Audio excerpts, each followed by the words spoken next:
There's so many. Has anyone been to them all? Not likely. I want to be the first one to see them all. Truly wonderful the mind of a child is. Come on. When you find people who need your help, you help them, no matter what. Good luck. We have hope. Hope that things can get better. And they will. Stand up together. Because that's when we're strongest. As one. You won't be going alone. You'll have a friend with you. No. I'll have a Jedi with me. You might wanna buckle up, baby.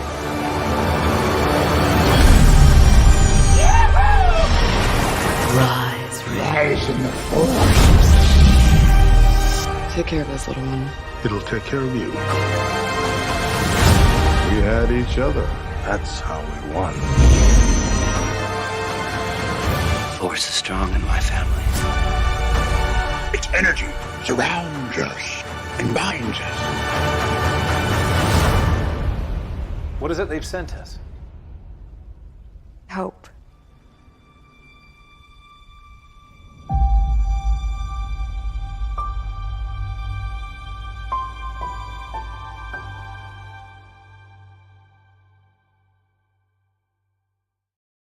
Hello there. Welcome to the Nerdy Cantina, where we discuss all things Star Wars. Boy, do we have a panel in store for you on this episode. I am your host, Ryan of Nerd Culture. This is going to be a lot of fun. If you have any thoughts, questions, anything about Star Wars you wish to discuss, let us know in the comments. Let us know in the chat. Don't forget to like and share this with everyone you know. If this is your first time here with us on this channel or on this program, welcome, and we thank you for being with us. Now, I am not alone in this journey into the galaxy far, far away. Please welcome our good friend Matt Kearns is here. Hello, Matt. Welcome in. How are you? Hello there. Yeah, we already said that. You stole my line. But anyway, it's good to see you, my man. How you been? You doing okay? I'm doing well. I'm doing good. I'm always excited to talk about Star Wars. My favorite movie series of all time. My favorite thing in the world, probably. So. High praise coming from you, young man. But also joining us on this panel, please welcome small business leader extraordinaire, known as Snips & Co. _ on Instagram and all forms of social media. And she also just happens to be my young apprentice. Hello, Snips. Welcome in. How are you? Hello, everyone. Thank you for having me. Excited for tonight. Well, we're very thankful that you're here with us, my good friend. And also joining us, we can't have the Nerdy Cantina without the one who knows probably way more than I do. And she's telling me what movies I should immediately be watching on a daily basis, if not a weekly basis. Please welcome Jen back to the stage. Welcome back, Jen. It's good to see you. Hey, thank you for having me. I'm really excited for tonight. And I'm not on your case. Just pokes. Sometimes, maybe. I don't know. Yeah, it could be the case. I'm not sure. But also joining us here in the Nerdy Cantina with unlimited food and drink passes to her liking. She also brought the plushies and the tea and the water. Please welcome best-selling writer Adina Mignona is here. Hello, Adina. Welcome in. How are you? Hi. Thanks for having me. We're very happy that you're here, and I see your plushie is here with us too. Yes. He's very happy to be here too. Yes. There you go. See, yes. I don't even have the video, but I can do the voiceovers for you. See, it's free of charge. You don't have to pay a nickel or a dime for it. So, before we get started with what is known as, we're going to be drawing cards from a deck brought to you by Inside Editions. # not a sponsor. These are discussion cards that are going to lead us into some very interesting thoughts and stretch out with your feelings on these questions. But before we do, I want to give you the opportunity to get to know some of our new faces here in the Nerdy Cantina just a little bit better. So, Matt Kearns, I got to ask you, how long have you been a fan of Star Wars, and what are some of your favorite things about it as a whole? I have been a fan of Star Wars for 23 years. I started my journey when The Phantom Menace hit video. It was the first Star Wars film I saw, and I was hooked immediately. It was 2.5. The only reason why I know that is because my third birthday was all Star Wars themed. I've loved this series. It is my favorite film series of all time, my favorite thing in the world. What I love about Star Wars is whether you're looking at the Skywalker saga or the spin-off movies or books, comics, video games, there are always stories about heroes struggling, but always prevailing against evil, always fighting, always standing up for those who can't fight for themselves. And that is, to me, that's inspiring. Because sometimes the world sucks, and it's good to know, it's good to have heroes like a Luke Skywalker, a Ben Kenobi, a Mara Jade, whoever you want to pick from Star Wars. So yeah, those are some of the things I love about Star Wars. Impressive. Most impressive. Very excellent stuff, as I do say so myself. So, best-selling writer Adina, I gotta ask you. I'm sorry, but I'm gonna ask you anyway. How long have you been a fan of this little small property known as the War in the Stars? And also, what are some of your favorite things about this Star Wars saga? Okay, so I've been a fan since 1980. When that's my first memory of watching the first Star Wars movie and falling madly in love with R2-D2 and C-3PO. And one of my favorite things about the franchise throughout the whole franchise has always been the robots. It's what really got me into loving robots in general and wanting to build robots and think about robots and robots. I love robots. Have you seen the robots with Ewan McGregor? I think I've seen You mean the animated robots? Yeah. Yeah. I can't think of a movie that involves robots that I probably haven't seen. Put that way. It's been a while. I've had a few years to watch a few movies and shows. Goodness gracious, that's a lot of robotics. Oh, you man. All right, so not old, but I'm not young. No. I didn't say that. We're all young at heart here.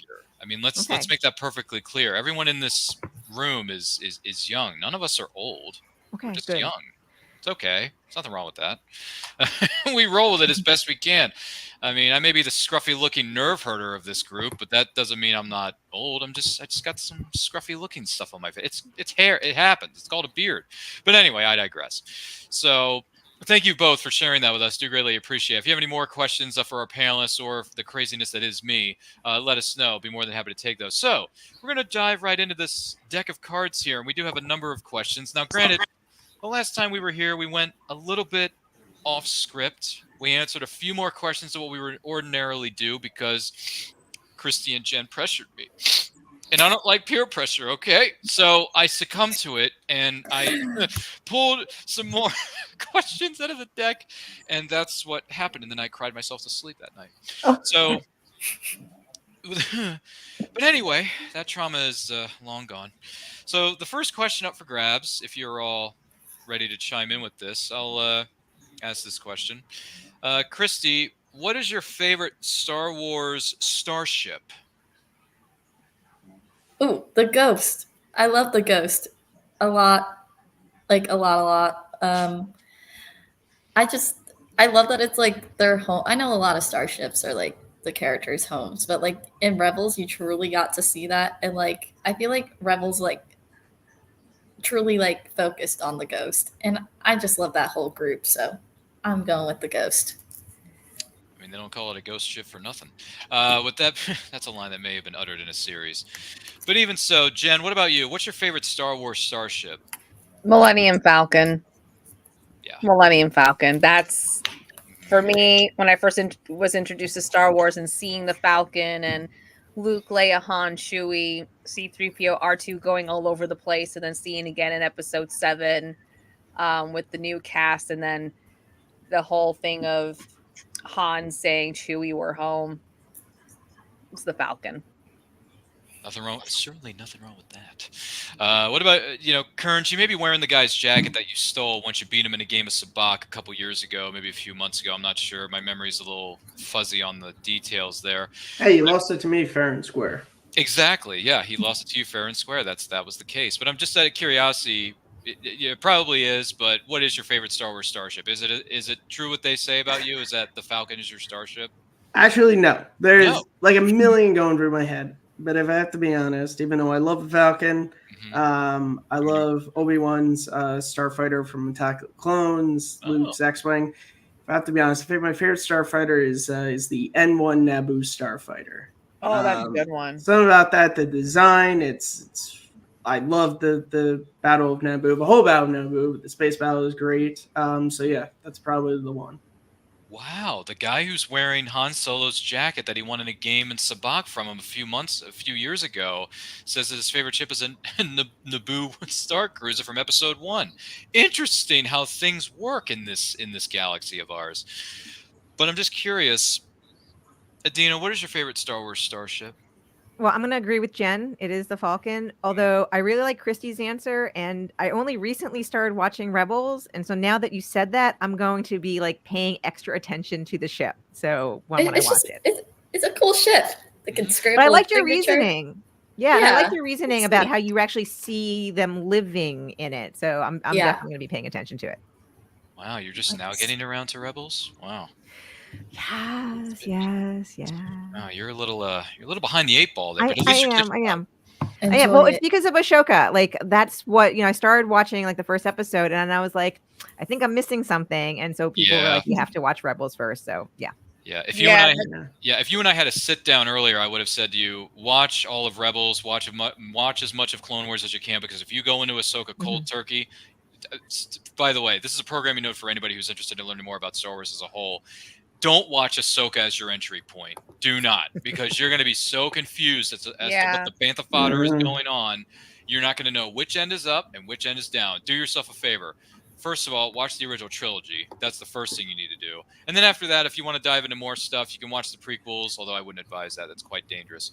But watch Rebels, watch Clone Wars. Then you can watch Ahsoka. No. You'll understand it. You'll be fine. The Clone Wars is better than the prequels anyway, so it's fine. Just enjoy it. But don't go into Ahsoka cold. If you do want a good entry point into Star Wars without watching the movies, watch first season of Mandalorian. Completely agree. Completely agree. Yeah, if you have no idea what's going on, just watch Mandalorian, because it takes place X amount of years after the original trilogy, and then it's a new character, it's a new story. And by the way, it's a Western in space. It's great. It's perfect. Yeah, that's the one thing we said multiple times, and I'll keep saying it. It's the one thing I didn't agree with Filoni on was people not watching Rebels before Ahsoka. At least that, just to give more contact. I was going to say that when he said that, I mean, I've been watching Clone Wars since the day it premiered, and then I've seen most of Rebels. And even I was, well, there's the whole Sabine and Ahsoka, and I was like, did I miss something in season 4? And then thankfully, all my friends are like massive Rebels fans. Were like, no, you didn't. I was like, good, because I thought I did. But yeah, when Filoni said that, watching the show, and then you watch episode 5, and I'm like, yeah, if you never saw Clone Wars, this just doesn't make any sense to you, does it? Yeah. Well, I think too with that show, like with some essential characters that are reintroduced back into the universe, it takes away the impact. Like, oh my gosh, we got both of them in one. Two of those characters, if you didn't watch Clone Wars, or Rebels, their relations to the main cast just make no sense whatsoever. Mm-hmm. Yeah. So love you, Filoni. Well, yeah, the thing is, I got stuff to look forward to watch. You have tons of things, and I do mean this wholeheartedly. You have tons of things to look forward to in terms of watching, Rebels, which is great. Which, by the way, full disclosure, I was going to say this towards the end, but I'm going to reveal it now since we're mentioning Rebels and how Adina's journeying into this Rebels galaxy.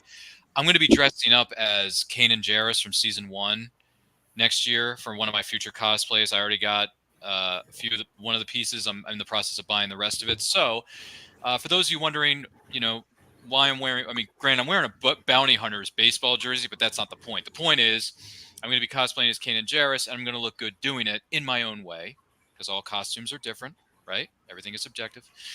I'm going to be a version of Kanan Jarrus next year. So there you go. That's going to be good. Yeah.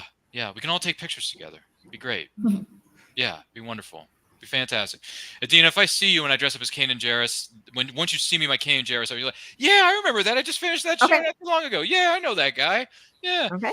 It's gonna make a whole lot of sense. So it's wonderful. So to answer the question that was on hand, which is our favorite Star Wars starship, as we go around the table here, respectively, of course, I'm gonna there's some really good ships out there, honestly. There really are. But the first one I really go to is the one that I first saw when I was one of the first ships I saw when I was a kid. I'm going back to Millennium Falcon again, because it's got more space. It's not claustrophobic as being in an X-wing or Y-wing or an A-wing or a snowspeeder, even though snowspeeder has 2 spots in it. But plus, don't be the backseat driver of a snowspeeder because you're likely to end up dead. Take a lesson from Dak. Just saying. Things happen. But I'm going with Millennium Falcon because it's got the more space. You can stretch your arms, stretch your legs. You can do some training with your lightsaber with the remote, I think it was called. Thank you. So yeah, you're welcome. Yeah, I probably just copied off somebody's paper, but I don't care. So for those of you wondering what the Bantha Fodder is going on, this is the Nerdy Cantina here at Nerd Culture Channel. Don't forget to like and share this with everyone you know. If you have any questions about anything or any comments you want to make about anything Star Wars related, whether it's the movies, TV shows, the books, there's a lot of books out there. I should know. Christie has 50 shelves full of them because she posted a shelfie the other day. Which, by the way, you want to talk about mind-blowing images on the interwebs? Follow her on Instagram and look at her shelfies, okay? Because I don't know how anyone can have that kind of space. It's ridiculous. I don't know. That's why they're everywhere. I love your selfies. Your books are everywhere. Everywhere. Yeah. There's no place for me to plant my feet. No. I can't sit. I have no wall space either. It's bad. Oh, I have stuff everywhere. Oh. And before you know it, Christy, you're going to be going onto a link, whatever that link may be, because there's many different kinds of them out there, and go buy Adina's books, and then you're going to read her books, and you're going to become a fan of hers. So there you go. It's going to happen. Speaking of robots, anyway, shameless plug for a friend, because we all support each other around here. We try to pay it forward as best we can. So yeah, you're welcome, Adina. Checks in the mail. Thank you. Yeah. That's right. More checks are coming in the mail. Maybe some Star Wars swag too. Wait, why are you sending her a check for promoting her stuff? I'm kidding, Kearns. I'm being silly. It's me going off the deep end, as if I haven't done it already on this show. But anyway, but Adina knows what I mean. So anyway, favorite starship is Millennium Falcon. But if anyone has any thoughts about Star Wars, let us know. And don't forget to like and share this with everyone you know. If this is your first time here, welcome. Oh, and by the way, I forgot to mention this. Congratulations, Dave Filoni. You got promoted. Woo! Yeah. Yay! Yeah, he got promoted. He's the CCO now. He's the Chief Creative Officer over at Lucasfilm. So he's getting a big pay raise. He's going to have more creative control. And he's going to help shepherd Star Wars into better movies and TV series. And we've gotten some good stuff too. But this new era that he's stepping into, hey, congrats, Dave. Wish you all the best with your movies and TV projects, buddy. Very happy for you, man. Looking forward to it. Mm-hmm. Oh, yeah. He's going to be a good man, good shepherd to this flock. Anyway, next question up for grabs. Here we go. This one I'm going to toss over to Adina first, because she may know a thing or two about sci-fi and stuff like that. Adina, where in our galaxy would you go if you could travel by hyperspace, Adina? In our galaxy? Yes. Oh gosh. If you can travel by hyperspace. If I can travel by hyperspace, see, this is where science fiction and reality is going to collide for me, because I want to go visit where we're really looking at real exoplanets and actually learn a little bit more about the real exoplanets that Kepler and Hubble and James Webb and all the are discovering, and TESS. People would yell at me if I didn't mention TESS. But there's so many exoplanets that we've been discovering, and now we're starting to learn about their atmospheres and what they're really made of and such. And I want to go see them for real. So that's where I want to go. Well, my answer is pretty pathetic compared to that. So well, I feel like that's not like the exciting answer people were hoping for either. No, it's a real answer. No, it's okay. It's completely within your realm of expertise. So thank you for sharing that with us. We do greatly appreciate it. What about you, Kearns? Where in our galaxy would you go if you could travel by hyperspace? And don't say ludicrous speed, because otherwise you're going to go to Plaid. Yeah. Can't do that. It's illegal. I guess the only place I would want to go to hyperspeed is Skywalker Ranch. Never been there. Be the best thing in the world. My dad's been there tons of times for work. I've never been there. Really? Yeah. He doesn't take you? He doesn't take you? No, well, he doesn't work with that company anymore. But no, when he was going there for business. But he knew George Lucas's secretary. But unfortunately, there was never times where he was going to be there when George was, or else he would have brought me. to meet the big Oh man. man, you still could have brought you whether or not. Like you still could have gotten some good there. sights. Yeah, well, I can actually Take your show. child to work day. Although he didn't do that, he did lead to this. Let me get the up picture. He did lead to this. I take my kids to take your child to work day. Something very Oh, cool, you do? which is do. that Oh, that's Kearns. is me as the official model for Luke and Han Solo costumes. You can still find me around the internet. That's pretty cool. Yeah. Wow. So cool. I do signings at Comic Cons. Yeah. I'm gonna get your signature at Comic-Con. I'm gonna find you. Please do. Yeah. There's actually this great picture of my friends. They went to a celebration in Chicago and they found the booth and they found my costumes. And the guy took a picture but was really confused why they were so excited to take pictures with just random costumes. And then they had to explain why. But yeah. That's cool, man. That's really cool. That is cool. You became Star Wars famous in your Yeah, I was on the homepage of StarWars.com once, actually, when they were doing a Halloween banner. So, well, hashtag lack of Wowzers. bounce. That is bounce. Yeah. Man. We're with Congrats. a Star Wars celebrity. This is amazing. you're not. Look at the table. Although that we my have. friends do say I should have been young Han Solo, but oh well. It's all right, man. It's all right. You got the jacket. You have the rest of the outfit somewhere. Yeah, I got the jacket. Yeah, I guess I'm about on par with Alden Ehrenreich. Oh, goodness gracious. Boy, that's going to open up a can of worms. But, dude, that's cool. Congratulations on that and being successful in your own way in the Star Wars galaxy far, far away. That's fantastic. And the next time all of us are, whenever we're all together in the same arena or convention together, we're all going to take pictures. And, if you find, if there's a booth or whatever and you see some stuff that, has your name on it or you're on it or whatever, we'll take pictures of that too. And then, Christy will, put one of her canvases in the picture like this. She'll hold it up. It'll be a blast. Everyone wins. Everybody's a winner. And then Dina's going to be holding her best-selling book series. So, it all works. It all fits. We're all famous here in our own special kind of way. So that's how I like to look at it. Yeah, that's the right way of saying it. So where were we? Oh, yes. Beside the fact that Matt Kearns is a bigger star than all the stars in our galaxy, which is surprising, which is incredible for all of us, especially Adina and her star map. She's going to have to remap things with the star. Wait, Kearns is over here, and then this goes over there. Okay, let me get back to you on this, NASA. Give me a minute. So, Jen, what about you? Where would you go in the galaxy if you could travel by hyperspace, Jen? Any thoughts? Oh golly. The first thing that popped in my head was going to the planet Jupiter. Oh. I want to go to Jupiter. Okay. Fair enough. I just want to go. No. It's cool. A lot of moons. Yeah. Yep. There are a lot of moons out there, right? Yeah. Yeah. That's true. Yes. I think that's true. All right. That'd be my first stop. Yeah. If we have any questions about planets and stars and galaxies, we have our expert right here on camera 4, known as Adina Mignona. So. Oh, I thought you were going to say me. Like, I don't know. I don't No. know. I'm referring to the sci-fi writer and scientist extraordinaire known as Adina. So it's all good. By day, I'm an engineer, aerospace, something with a degree in astronomy. So I know one or two little things. Oh. Yep. We didn't mention that before, but yeah. Inspired to do all that by Star Wars and Star Trek. So science fiction is what breeds kind of like the love of doing some of this stuff in real life. So a lot of my coworkers, all the, engineers I know are also big, I was going to say, I feel fans. like nowadays, over the past 40, almost 50 years, most of the people work for NASA have to have either been a Star Wars or Star Trek fan. One, I don't work for NASA. I work for a Oh, well, I was just contractor, saying, just in general. But yes. NASA but is just- also, it's actually funny that when I got into the industry, I thought that everyone would be a huge Trekkie and stuff. And no, it's actually not as much as you'd think. It was a little weird because there are a lot of folks that are just they happen to go in engineering and then found themselves doing aerospace stuff. But there are a lot. There really are. There are a lot. It's just not every single person. I thought it was going to be every single person. Well, the good news is you have us.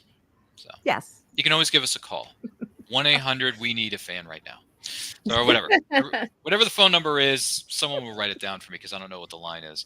But anyway, so Jen, you mentioned Jupiter, which is cool. I think my friend Miss Frizzle and the Magic School Bus took some trips around Jupiter and some other planets. Yes, she did. Yeah, they got lost at one point, but they found their way home eventually, like E.T. does. So, Chris, there's another sci-fi reference. Well, it's keeping it in universe. He is in it is. Phantom Menace. Reese's Pieces. Anybody want Reese's Pieces now that I just said that? Anyway, not a sponsor. I just want to make that perfectly clear, Christy. Sorry, we don't have a bag full of Reese's Pieces to give to you. But the question on the table is, where in our galaxy would you go if you could travel through hyperspace, Christy? I want to go to Tokyo Disneyland, please. Oh my! Oh yeah! Wow. Let's talk about that. That's actually on my bucket list. Oh, is it? I want to go so bad. I want to go to all so the Disney parks in the world. All the Disney parks? I want to check them Tokyo's all like my number one. I want to go to Disneyland really bad, but I want to go to Tokyo Disneyland so bad. It looks beautiful. The rides are insane. They have this Beauty and the Beast ride I really want to go That's on. why I want to go. Yes. Is Beauty and the Beast right over there? They just opened it like 2 years ago. We redid it. Oh, okay. What's the ride exactly? What do you do? Like It's just like a teacup, and it's like a trackless ride, and it goes around. But they have like this really cool like animatronic where like the beast turns into like the prince again, and it's like people are like, I don't know how they did it. Like it's like till this day would go viral. Yeah, because people are like, it looks so real. Is it that detailed? Oh my gosh! Someone send me a link to this so I can look at the video footage. But later, by the way, you don't have to do it now.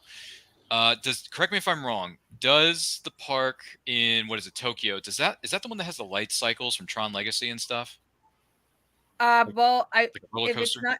I know Shanghai has it, and then it's Shanghai and Magic Kingdom Orlando just opened. Yeah, they just opened theirs. They did. They did. They have. We have one stateside now. Nice. De-resed, baby. Legacy. De-resed. I'm one of the few people that defends this movie, but Tron Legacy, to me anyway, I can't speak for everyone. They're making a sequel to it, shooting in January. Oh, are they? Yeah, apparently, Tron 3 came out like yesterday or something. Oh, wow. Yeah.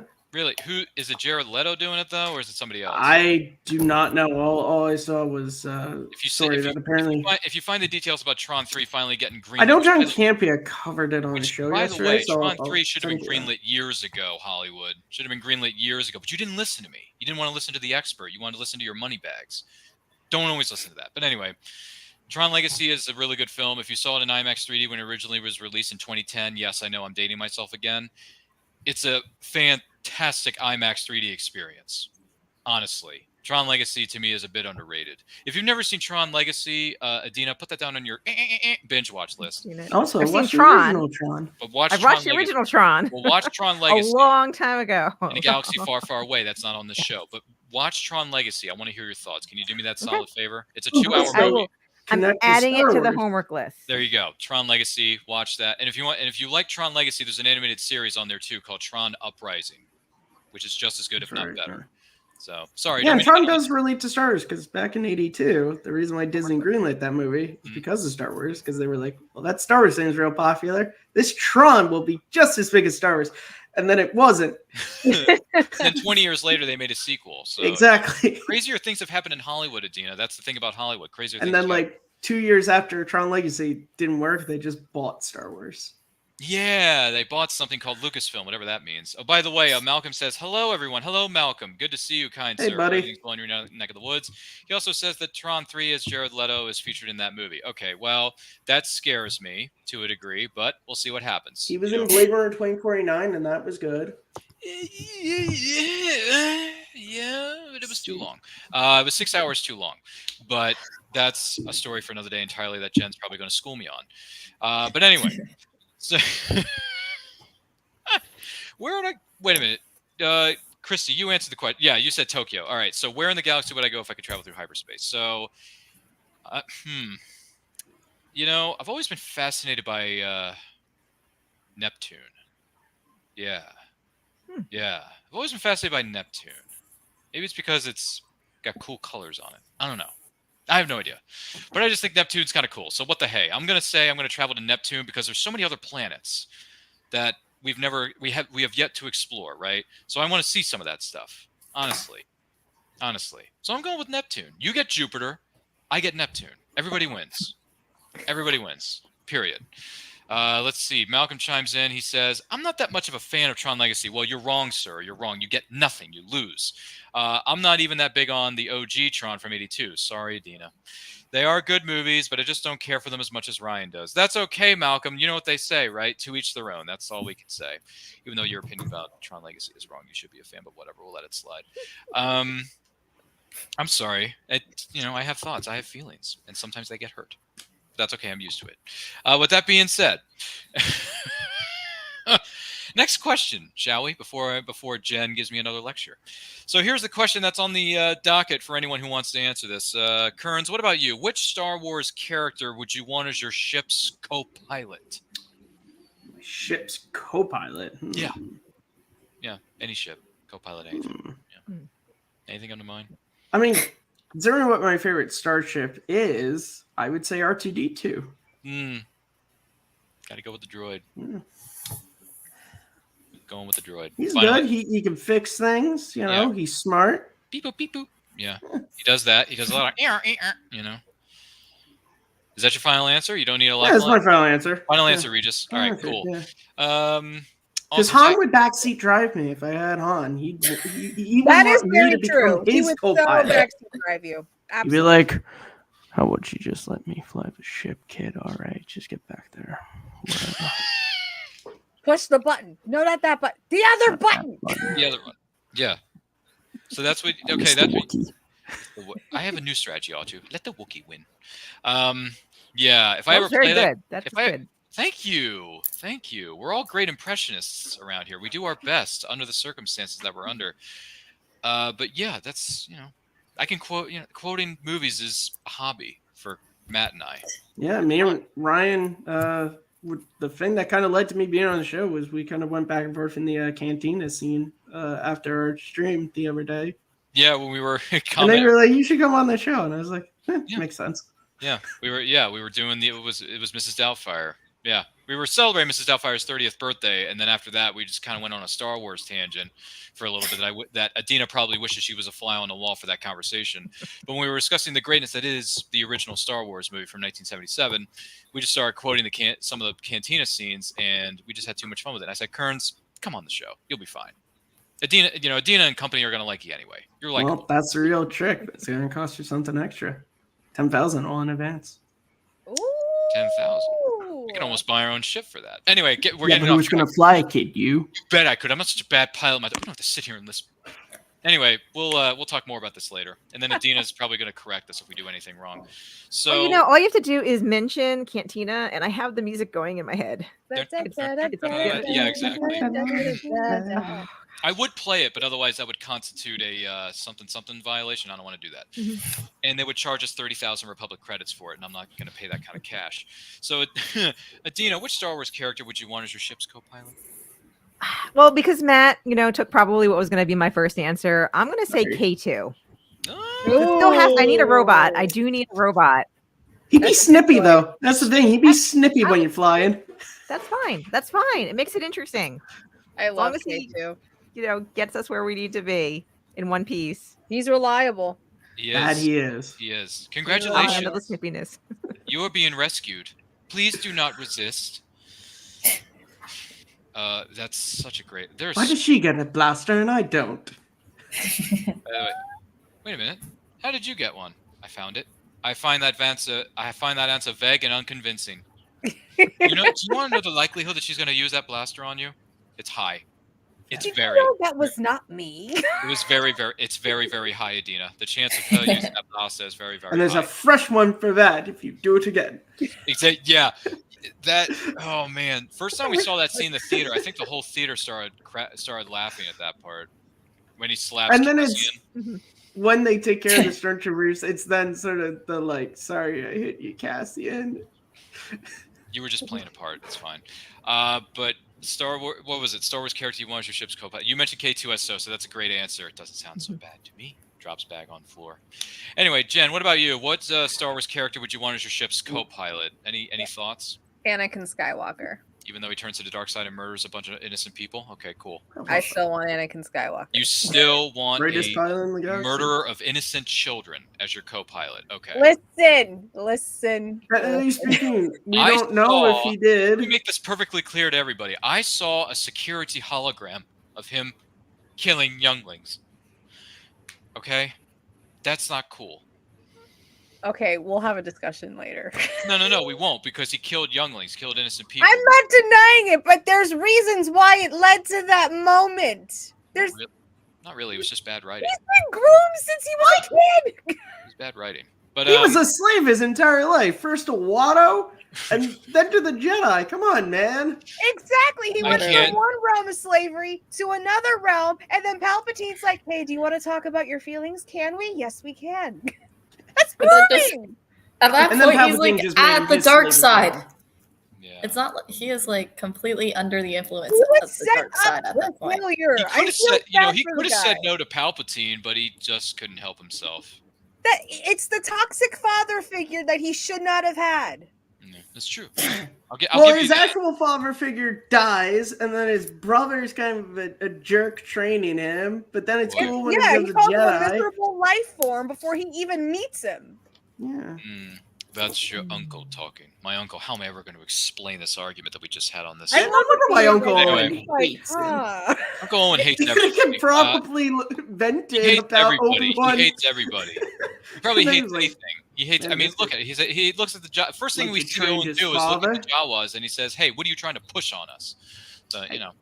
So what was the answer? Oh yeah, so you chose Anakin, who slaughters innocent people. So that's a good Oh answer. my golly. A lot of it Technically is people, by the speaking, way. a lot of Lots Star Wars characters kill innocent people. Lots As of Clerks pointed out, Luke Skywalker's got a lot of death on his hands, some of which might have just been some contractors. According to Clerks from Kevin Smith. Christy, you can worry about that movie when you don't have to worry about it now. But anyway, Christy, watch Clerks when you get a chance, because there's some funny references about Star Wars, and the actually good arguments are made in that movie. So feel free to watch it when you get a chance. And then watch Clerks too, where they just I look heard apart Clerks Lord of too. the Rings. Yeah, or that. Lord of the Rings is good too. Lord of the Rings is good Oh, I too. like Lord of the Rings. I just love that scene because you know what? There's only one returning. By the way, in Lord of the Rings, even the trees walk in that movie. Oh yeah, I forgot Malcolm's in the chat. Gosh, he'll disagree with me on this trees one. walk in that movie. Doesn't even make sense. Anyway, Christy, which Star? Oh my goodness, my young apprentice, do me a serious favor. Get us back on the rails here, because clearly, when anyone says Anakin, we just go into a dissertation. So what's the? That's a big word, by the way, that we don't use often on these shows, but hopefully we're impressing you, who may be watching or listening to this in the comfort of your own home. Which Star Wars character would you want as your ship's co-pilot, Christy? Chewbacca. Yeah. He can help out. I mean he knows what he's doing. Yeah. Yep. And he's a good co-pilot. I'm going with Chewbacca because I love Anakin. I also feel like he would try to take over. Yeah, that's true. He would, but I still want Anakin. I was thinking like if it wasn't R2, I was thinking Chewie or Nine Num. He did help Lando in Return of the Jedi. Yeah, Num, yeah. In Return of the Jedi. I mean, yeah. if you just specify which version of Anakin, I mean, if you start out with there's like 3 different Anakin, versions. just I mean, like Anakin is a 5-year-old, or is 10-year-old, or a 7 or 8-year-old. You see, Sure. I just see him as Anakin, and then as soon as Palpatine he kills Mace Windu, and then Spoiler deems alert. him as Darth Vader. That's when he's Darth Vader. Even though he's still a human, he is Darth Vader at that moment. And Yeah, to he me, is. Vader Yeah, he is. and Anakin are two separate characters. They're Okay. they're the When same, but they're not the same. Annie, when he's Annie, Yeah, when he's Annie, yeah. when he's Annie, then yes, take him as your co-pilot. Yeah.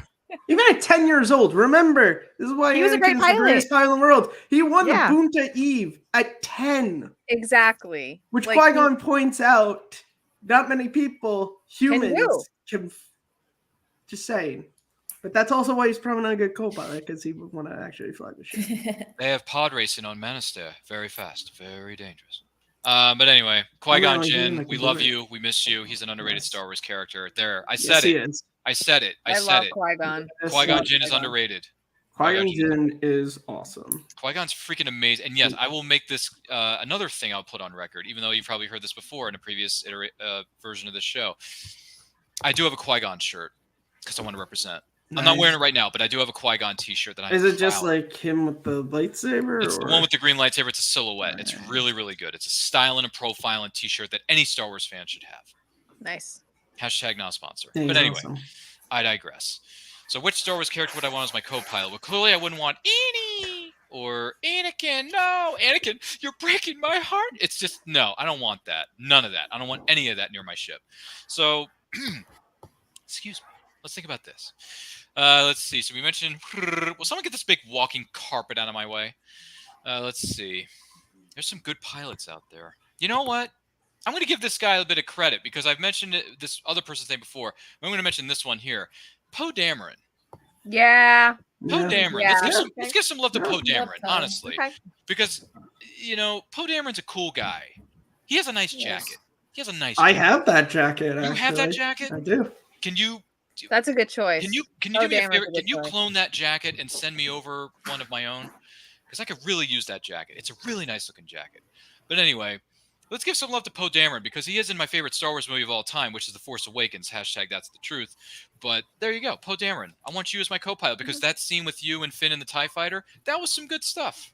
That is a good scene. Is that a good scene? And then there's also when they come to Maz's castle and he just takes out like 7 ties in a row. And then Finn looks up in the sky and says, "That's one hell of a pilot." And then cut to Poe Dameron. You're like. And then there's in Rise of Skywalker the whole hyperspace jump in. Yeah, we were. By the way, at Force Awakens, we were clapping in the theater when the Resistance shows up at Maz Kanata's castle. We were all clapping. Yeah, it was a great scene. Yeah. That is a gorgeous. Poe is probably my favorite character out of the sequel trilogy. Oh, is he? Yeah. That was great. Well, there you go. So, Poe Dameron, we salute you. You be my ship's co-pilot because you're awesome, sir. At least in the first movie. All right. So, let's see. Next question. Oh, by the way, this is the Nerdy Cantina where we're discussing and heavily debating all things Star Wars in a nice, calm, cool, and collected way. No, that's not true. But if you have any thoughts about it, let us know in the comments. Let us know in the chat. Don't forget to like and share this with everyone you know, to all your fellow Star Wars fans of all shapes, sizes, ages, and generations. Because if you want to discuss the movies, the TV shows, the books, the comic books, because they're quite popular too, let us know. Because Lord knows, Christie's got a shelfie of everything High Republic. And it's crazy for cuckoo puffs. But anyway, I digress. So the next question up for grabs. Should anyone wish to answer it? Ooh. You know what, Kearns? I gotta go to you on this one. If you had a pod racer of your own, what would it look like? I'm not really a great driver, so I'm not really sure I should be piloting a pod racer unless I want to end up a black spot on a crater wall. But in the world in which I have skills like Anakin Skywalker, probably would be something not like Sebulba's, probably something sleek, kind of like Anakin's, kind of small, nimble, so that I can get through sort of the cracks and kind of find ramps to sort of cut in front of people. That's probably what I would do. That's interesting.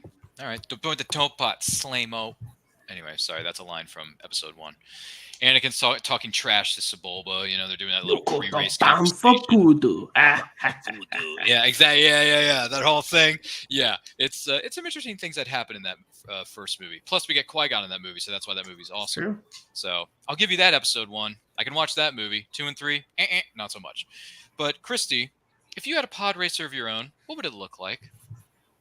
I agree. I want something not bulky. I want something small. I want it to be bright yellow with some blue on it, like sky blue, like the blue of like the font. You mean the font of the studio that you're looking above right now? Yeah. Okay. Yeah. The background. Okay, I see where you're going. But like maybe like a lighter, like a pastel yellow. Pastel. Oh yeah. Pastel. Good colors. That's an actual color, right? Yeah, it is. Okay. You know, there's a lot of different colors out there. I can't keep track of most of them. I remember that box full of crowns we had when we were in grade school. Anybody remember those box full of crowns that had a crown sharpener in the back of it? Yeah. Oh, Anyone yeah. remember that? Remember Crayola used to do that really good thing where they actually knew what they were doing, and nowadays it's just, I don't know what they're doing. So, yeah, there was a box of like 64 crowns, I think it was, and you had a crown sharpener in the back of it. Yeah. Oh, Never yeah, had I that remember one. that. Yeah, doesn't that take you back? Oh, my golly. I never had one of those. I It's just okay. had the regular It's box. Hey, you can always go online. What? and get- I'm an adult. I'll just go and buy one now. You can go buy one now. We have been exposed to adult money, ladies and gentlemen. Oh, no. Yeah, it's the most dangerous thing in the world. Kidding me? Why do you think I own this? I think you own the Han Solo jacket you've been wearing this whole time. So we have a few of those in our house right now. Remember, I've got kids. You have We've got crayons and markers and pencils and everything. We have everything. Oh man, Mr. Senti. You guys remember Mr. Senti? Oh gosh, he googled the images, Adina. We have scented stuff too. Like there's like pile because what happens is they get like these things from all kinds of places, and then so you've got bins. All like every single room in my house probably has a bin of some amount of like crayons and markers and scenties and all the different things. Book fairs for school. They always have everything everywhere. Parties, like gift favors, and just everywhere. They come from everywhere. Everywhere. Yeah. If you like art, which I do, this is like it is a heaven, but it's just like they're everywhere. Because I was going to say, there's nothing wrong with children exploring the artistic side of life. No. So. And I do art. We do art, so it's cool, kind of cool, but awesome. But it's a lot of clutter. That's why we have plastic storage totes to keep everything in. We have a lot of those too. You have a lot of You have a lot of totes. Okay. We do. Do you have? There's some right in my corner right there. That's like all my a bunch of my beads to make beaded jewelry. Like, and yes, it's stored right there. Oh, there they right are. There. Yep. Nicely organized, by the way. Interesting. Nothing wrong with having notes and having things in them that are organized and labeled. I'm an adult. It's okay. I've had a lot of practice. You've had a lot. We've had a lot of practice. Congratulations, Kearns, on buying your first box of crowns with the crown sharpener in the back. So, Christy, not Christy. I'm sorry, Jen. If you had a pod racer of your own, what would it look like? Similar to Matt's answer, because I definitely want to get around those tight corners and crevices. Give me an advantage. My color would be amethyst. Would love an amethyst color. I don't think Crayola made that crayon. So. Some of us don't know what color is that, because I have no idea what you just said. It's like purple. Like lavender. Is it yeah, purple lavender. Did you say purple? Oh, it's purple lavender. Thank you, Adina. Just like this. Oh, just like that? Is that what that is? Yes. Oh, is that an amethyst? Is that? Yeah, I've actually got a couple.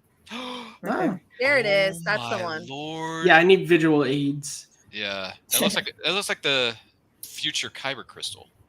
There's an amazing rock store not too far from where I live, in the mall near where I am. So, yeah, I have a lot of clutter. Clutter. That's not what we call clutter. I just call it a collection. Yeah, isn't it called collecting stuff? Isn't that what we? Fine. Yes, I have a large collection of silicon dioxide sitting around my office here. Silicon dioxide. I have a large collection what it of is. Disney and Star Wars mugs. See, what was it? Disney Star Wars. What is it? Disney and Star Wars mugs. I use a different one every day. Mugs. Nice. Mugs. Oh my gosh. I have a 1977 Burger King Luke Skywalker glass that I use. Do you? Yeah. Do you? I remember those. Oh my golly. Look how young we're feeling right now. Some of us, anyway. I miss those special glasses. They had like a whole line of Disney ones for the original. Yeah, they don't do them a lot anymore. The Disney Renaissance had glasses. I still have my Captain Kirk one from the Burger King, I think it was, from 2009. They did glasses for that. They don't do that a lot anymore. Right, the reboot, not the original. And Ryan, I actually just bought the Val Kilmer Batman Forever from McDonald's glass. Nice. Yeah, I had it when I was a kid. I bought those when I was a kid. Yeah. Nice. Yeah, I don't know why they don't do that anymore. I guess because they're like, those are so good. Kids will break the glass. Of drinkware, I think it's called, or silverware, whatever was it. Yeah. All for the adults, not the kids. Fine, I'll buy a Star Wars glass from McDonald's. I don't care. I know. Adina's probably got a bunch of Star Wars glasses or mugs laying around somewhere. Star Trek. Hey, woo. There you go. It's okay. I did admit I have a Captain Kirk glass, so you're good. We can like both. Yeah. Yes. I like both. Yes. But not Battlestar Galactica. Yeah. No. Not Wait. No, we're allowed to like Battlestar Galactica too. I'm kidding. We can like BSG. I was watching Buck Rogers before I got on here. So. Wow. Yeah. Talk about studying. Yogi Gerard. That's a good show. Buck Rogers. Interesting. So, what was the question again? Oh yeah, if I had a pod racer of my own, I'd probably just decorate it in red, yellow, and blue because I like Superman. There you go. I was gonna say America, but America. What's that song? America. Never mind. We won't. Yeah, it's Team America. Yeah, we won't USA. go into that. But that's a completely different movie. But yeah, I go with red, yellow, and blue, and just make sure it's nice, comfortable, and it can get me around certain tight corners depending on what course you're on when you're pod racing, respectively. So yeah, whatever that is, I'll just go with that. That's my answer. Hopefully that answers the question, and if I didn't answer it correctly, I apologize. Ooh, this is a great question. This is going to be these questions are so good. So let's see, Jen, what would your call sign be if you were a rebel pilot? What's your call sign? Your call sign for this? My call sign would be Nerdy Qua. I remember that. I'm loving it. Didn't we discuss that at one point? We did. Yeah. It was for another question. I think it was like naming my Your starship. ship? Yeah. Yeah. Your wasn't it of Hardy's starship? Yeah. Didn't you want to do that? Yeah, like a special, Like a travel one? like special, like what was it, like a festival cruiser or a ship or a cruise line type thing? I think that was Something like that. It was one of right. It was one of the big ones. Yeah, it was like that scene in Fifth Element, Lost in Paradise. Right. Exactly. Yeah. Multipass. Anybody remember that? Multipass. Coben Dallas. Sorry, that's a fun movie too. What about you, Christy? What would your call sign be if you were a rebel pilot? Snips and Co. I mean, she literally is Snips in reality. No, let's do it. All right, so Snips and Co. is your call sign. Snips 4. Oh, Snips 4. Got it. Yeah. There you go. Snips 4. Okay. Snips 4, we're going into hyperspace. All right. Did you all know that Ewan McGregor's brother's call sign in the Royal Air Force is, I think it's OB2. OB2. Yep. Oh my gosh. Yeah, he's in the Royal Air RAF, Force. yeah. Yeah. The RAF, yeah. Mhm. Yep. And that's his call sign, OB2. Isn't that just genius? Yeah. The things we do. I'm sure everybody here knows, but if you don't, and their uncle is Wedge Antilles as well. Yep. Mm-hmm. Yep. That's their real uncle. That's their real uncle, which is a fun fact for those of you wondering what's going on and what we're discussing here at home. I wonder if that's why he became a pilot. He saw his uncle in Star Wars and was like, I want to do that. It's like, I want to be when I grow up.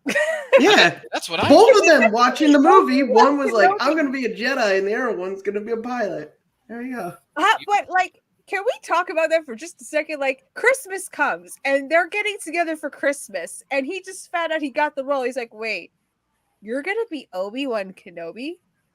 Huh? Yeah, what was that conversation with Uncle Dennis like? It's like, I'm gonna be in Star Wars too. It's like, I am a character. I'm playing Obi-Wan Kenobi. I'm sorry, what? I didn't get to meet Alec Guinness when I did the first movie, but that's okay. Mm-hmm. Obi-Wan Kenobi. Obi-Wan. Now, that's a name I've not heard in a long time. A long time. You do his voice really. You do his voice really well. A couple. Thank you. It's so much fun to do these things between friends and family who enjoy the same properties that you do. Because I'm the outlier of my family. I mean, my family are fans of certain things, yes, because we're all fans of different things. Let's be perfectly honest. But in reality, I'm the nerd of the clan, and everyone else is like normal. And I'm the outsider, but I'm okay being the outsider because I was never Mr. Popularity in school. So that's why I just started quoting movies to make people, enjoy entertainment. And that was my way of entertaining my classmates was quoting movies for a thing, which I still do to this day, in case anyone's wondering. I mean, look, as Demi Reynolds, mother of Princess Leia, once said in Halloween Town, being normal is vastly overrated. Amen. I know, seriously. Let's be perfectly honest. But yeah, what was it? Adina brought this up.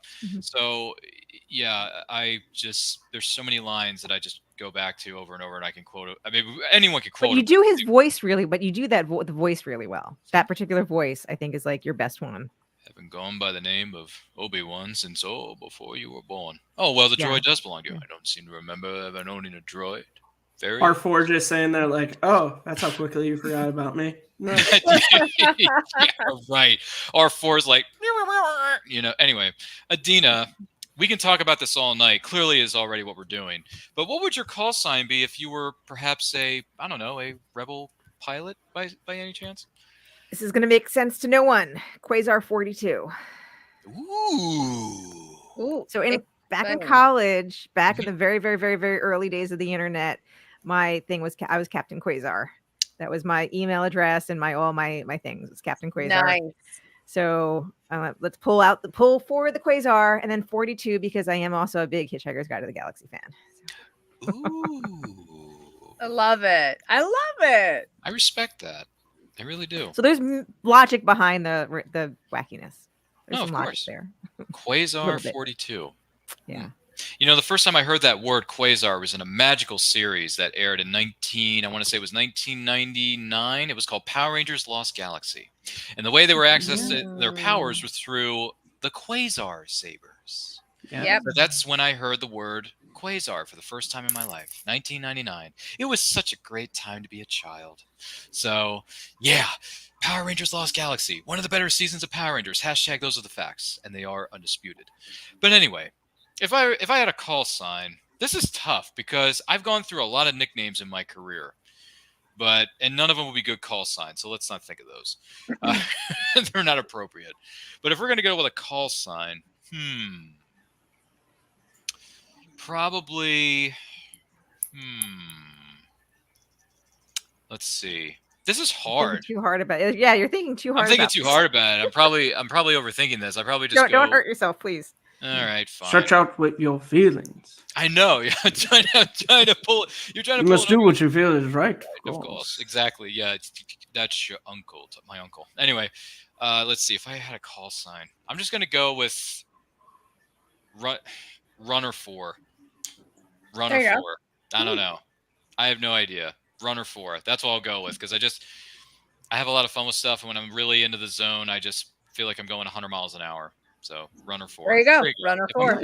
If I'm geeking out with people, I just tend to go a little fast with my speech because should have been Runner 5 because Logan. True, but Red 5. I'm going in. Anybody else? No, I was talking about Logan's Run. Oh, Logan's. Run, I've never seen that.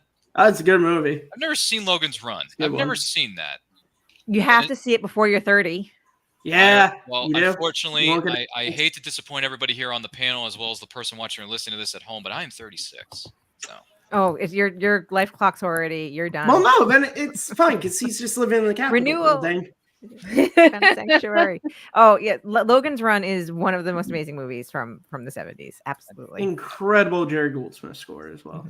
I've never seen it. Yeah, I've never. Okay, that's your homework assignment. If I have to watch Tron Legacy, you gotta watch Logan's Run. Logan's Run. Get him, Medina. Get him. See, that's get her. Get him. Get him. Get him. That was your plan the whole time, wasn't it? Get her. Sorry, that's a line from a film that turns 40 next year. Anyway. I understood that reference. If you know what yeah, okay. So go get her, Ray. Go get her, Ray. Anyway, for those of you wondering what the Bantha fodder is going on, this is the Nerdy Cantina, or at least it's attempting to be, talking about all things Star Wars, even though we talked about several different things according to science and science fiction.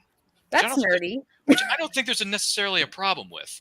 So if you want to dive into this discussion and answer some of these questions that we've been answering through Inside Edition Star Wars Discussion Pack, let us know in the comments. Let us know in the chat. And don't forget to like and share this with everyone you know. And if you have any questions related to the sci-fi genre, direct all questions to Adina Mignona.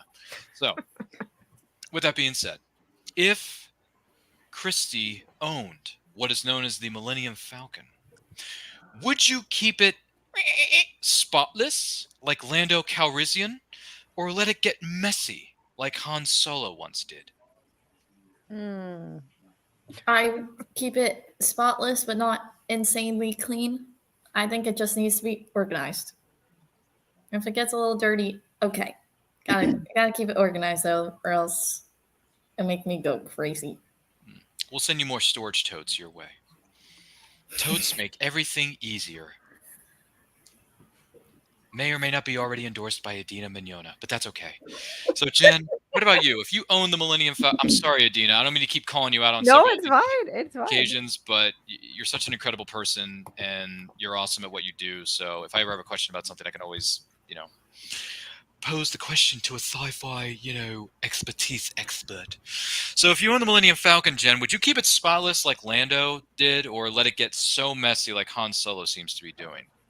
I'm with Christy. I mean, I will put things in its place, but then, wherever you go in the galaxy, and if you happen to get into a little bit of a scrap, I mean, it's gonna get dinged up, it's gonna get messy, things are gonna fall down. So it's part of living on the Millennium Falcon.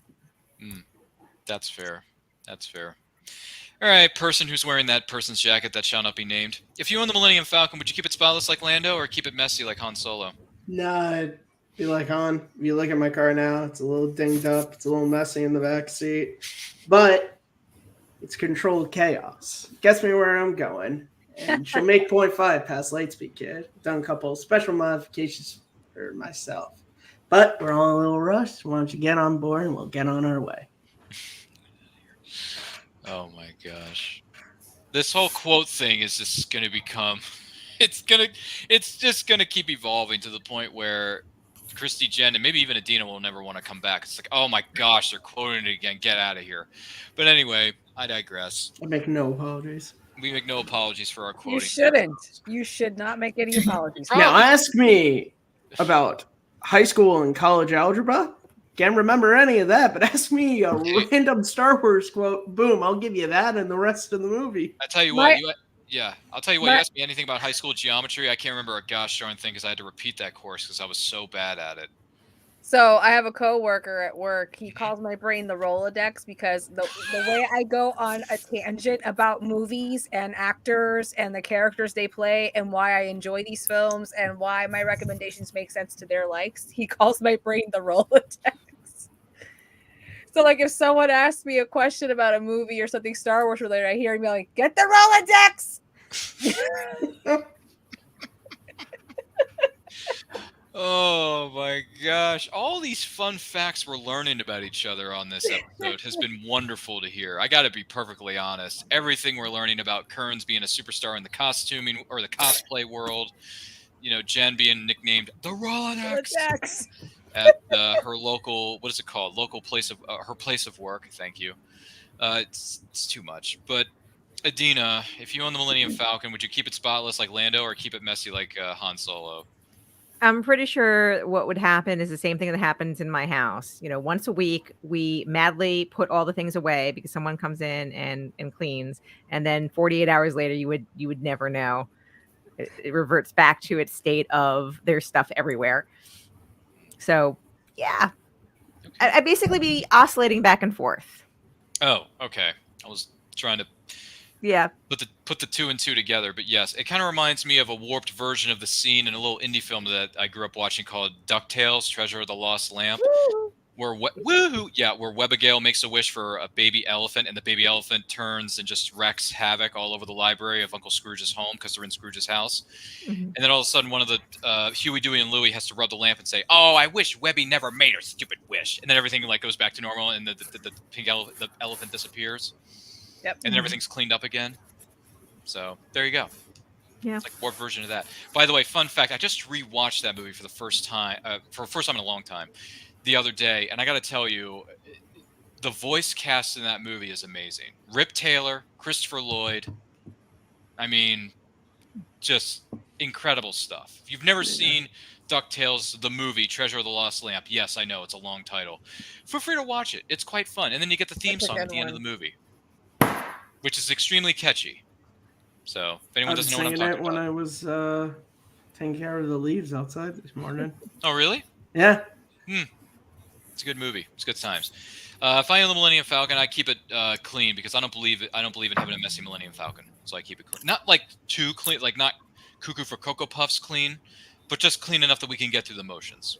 So, yeah. And if I need storage totes, I know where to go. So it's completely fine. Don't worry about it. It's all good.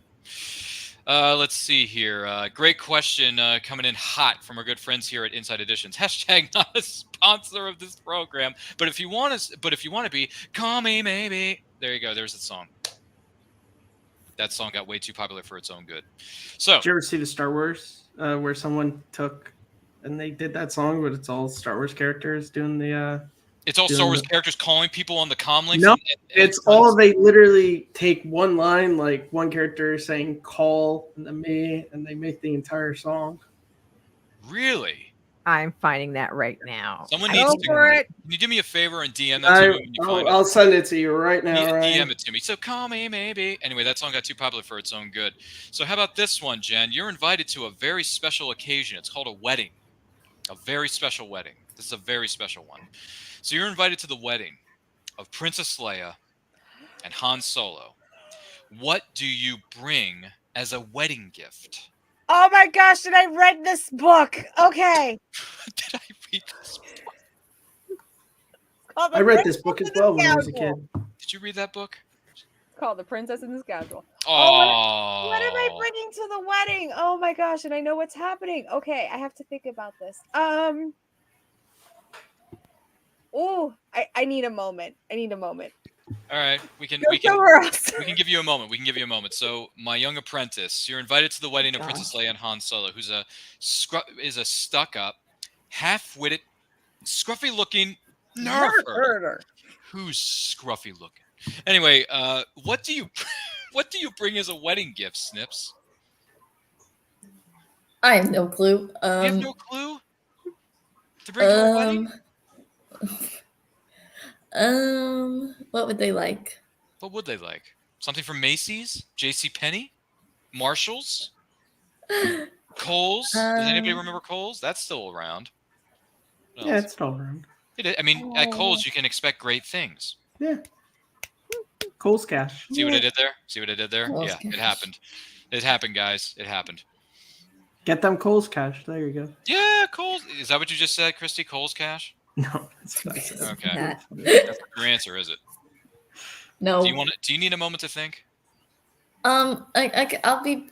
It's kind of basic, but and it's not meaningful. Well, kind of. I'll get them flowers. I feel like they can't really. They live in a ship. They can't have They're that much. technically still in the middle of a Force. of a war, technically. No, literally, I'll get them flowers. Okay. It's pretty. No, there's nothing wrong with that. There's nothing wrong with that. Flowers, simple to the point, elegant, tasteful, right? That works. Yeah. That works for a lot of people, maybe not everybody, but hey, works for this occasion. What about you, the gentleman who's wearing his jacket that you stole in a game of sabacc? You're invited to the wedding of your buddy, Princess Leia and Han Solo, but what do you bring as a wedding gift other than his jacket? Easily, because I know they need them. Negative power couplings. They need to be replaced. So there you go. I'll help a friend out there. Chewie? I think we better replace the negative power coupling. That was in a little indie film called Empire Strikes Back. So there's the negative power coupling. Oh my gosh. I wonder how many times Adina watched that on repeat. Oh my gosh. Empire Strikes Back. Woo! A lot of times in that house. A lot of times that movie was being played in the background or in the foreground. What about you, Adina? You're invited to the greatest wedding of the century, Princess Leia and Han Solo. What are you going to bring as a wedding gift? I'm first checking their registry. Sure. Yeah. What did they register for? That's true. 1,000,000%. You need to go online and figure that out. And then next, I have to remember the advice. I guess it was advice. Yeah. Or the information that Lieutenant Commander Data told us about. Buying wedding gifts for friends in Data's day. Is that it's supposed to reflect the giver, and then Worf's selection didn't quite remind Data of him. He was selecting some kind of swan glassy thing. So I don't know. So something that would reflect me that they could have on their ship. Probably not anything breakable. Tubs, plastic tubs. Assuming the registry thing is a bust, because sometimes I wait a little too long and all the cool things on a registry are taken. That is a real thing. That is a real thing, isn't it? Yeah. Yep. Yeah. Yep. You wait till the last minute, the 11th hour, and you realize, oh no, all the great items have already been bought. Well, because technically you are allowed to give a wedding gift like up to a year after the wedding. Oh, is that the grace period? Yes. Yeah, something like a year afterwards. I didn't know I'm supposed to be honest. So one, you don't bring it to the wedding. You have it shipped or sent or whatever before or after. I was under the And assumption yes, you have to bring it to long. the wedding. No. Okay, I'm wrong. No. Sorry, I guess I got my accept wedding the gift information wrong. anytime, so you can give it 2 years after. I don't care. 2 years after? Yeah. 2 years? Who doesn't like a gift? 2 years after they got Sure. hitched? Then it becomes a 2-year anniversary present. It becomes an anniversary present rather than a wedding present. Isn't that right? Isn't that the code? I didn't know the grace period was a year after the couple gets married. I did not know that. Okay. I'm learning something new every day on these programs. Isn't it wonderful? It's just like the PSA. The more you know. It's great. Now I know what to do the next time I get invited to a wedding. That's great. It's wonderful. So you would check the registry and so on and so forth. Or the store. Yeah, the plastic tubs. Got it. And then that's the back. That's the backup. That's if the all the backup, good stuff on the registry is taken. Sorry. Yes. Christy, no, you mentioned flat. Jen, you've had a few moments here. You're invited to the wedding of the century, if not the millennia. The wedding of Princess Leia, Han Solo. What gift are you going to present with them? So I had to think back to the book because it's touched on where Leia actually has a moment where she thinks of her parents and some of the traditions of Alderaan that she doesn't get to participate in when she gets to marry Han. So it would be a lot of work, but I would try to find something out there, anything in the galaxy on the market that from Alderaan to give to Leia of a piece of her home to take with her. It's very admirable. It's very admirable. I felt a great disturbance in the Force. If its millions of voices cried out in terror, they were suddenly silenced. I fear something terrible has happened. You better get on with your exercises. Anyway, am I impressing you more with this, Adina? I think I am. I'm getting better at this as I go along. But if I'm going to bring a wedding gift, gift is the right word. I would just bring, I'm going to borrow a page from the Adina playbook and go with a plushie. Yeah, I'm going to go with a plushie. You know what? Because look how cute that thing is that's on camera. Did you see this? Do you see this? Look how cute that plushie is. I mean, my gosh. We all know that Jen, Christy, maybe even Matt want one in their background somewhere or something or other. I don't know. But there's nothing wrong with plushies. I know it's Thanksgiving week, but... Look at that. Let me see that. Hold on a second. Let me see that. I like that. Is that a gingerbread Chewy? It's a gingerbread Chewy someone gave me last year. Oh. I love it. Oh, mine are at school. Oh my gosh. Look at that. And I have Grogu somewhere. You have Grogu laying around somewhere? Yeah, I have Grogu. It's a Chewy. I have a Christmas Ewok and Christmas Baby Yoda. But they're at school. They're at school. Yeah. Which means the next time you take a selfie or shelfie, they're going to be present in that photo. So there you go. Now you know what to do when you get back to school. Okay? Just take a picture. It'll be fine. Why don't you take a picture? It'll last longer. Anyway, that's going back a few decades. That was a good Pee-wee. Really? It was? It was a Pee-wee. I pay to the food, don't eat my cereal. Because he's eating the Mr. T cereal in the movie, not the TV series. My favorite episode of the original series was the one where he's making ice cream soup. Yeah. My favorite is the Christmas special. I mean, who could forget that? Honestly. I love the Christmas special of Pee Wee Herman. The fun fact about the making of that, what is this on your phone? Oh, she has a picture. Look at this picture, Adina. Oh my Lord. That's so adorable. I love them. It's a plushie. It's so fluffy. I want one. I don't have plushies, but I have ornaments. I have There's nothing wrong with Luke, ornaments. Nothing Han. wrong. I have Darth Vader, and then I have they're smaller, but it's like Clone Wars, like Anakin, Obi-Wan, the droids, and then Chewie. Love it. Can't have a holiday tree without Chewie, right? And then I have a bunch of other nerdy stuff. I have a Marty McFly that talks. Oh, you do? Yeah. I'm so jello of that right now. The next time you see those items, take a picture of them and post them on Instagram for all of us to see. Or you can just send it to me and then I'll just DM it to the whole school and then everyone can see it. So, which includes Jen, Christy, and Adina. They'll be able to see the photos too. So there you go. Wow, all these fun facts and plushies. Oh my word. Oh, I got BB-8. Oh, do you? Right. Where is he? There, behind Is he hiding? me. He's hiding. Oh, there he is, right by your book, which, by the way, we'll be discussing that a little bit more in depth later. So that'll be a lot of fun. Yeah, I have all my stuff on my table. I have a BB-8 on my bookshelf. He's holding up my book. He's holding up your book. Yes. All my books on my bookshelf. He's just holding it up. BB-8 is holding up your books on your bookshelf. Yes, How he is. quaint. but yeah, I'm going with a gift for the wedding. That's what I would go with. I would just go with a plushie. There's nothing wrong with plushies. Apparently they're a big thing nowadays. I love plushies.